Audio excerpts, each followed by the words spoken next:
বাবা, বাবার কথা কি বলবো? বাবা তো প্রতিদিন চাকরি ছেড়ে দিতে চায়, প্রতিদিন। বসের বকা, অফিসের প্রেশার, কত কষ্ট। বলে আজকে থেকে আর অফিসে যাবো না, কালকে থেকে আর আসবো না।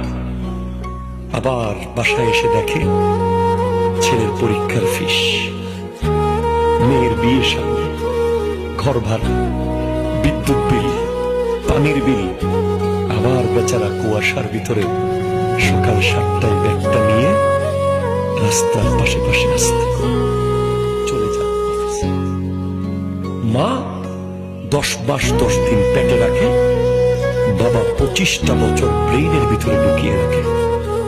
বাবা যেখানেই যায়, বাবা বাবা আছে। যার বাবা আছে সে বলে বাবা আমার আছে। কেউ আপনাকে এটা থাপ্পড় মারলে কেউ কথা না বলুক, বাবা এসে বলবে বাবা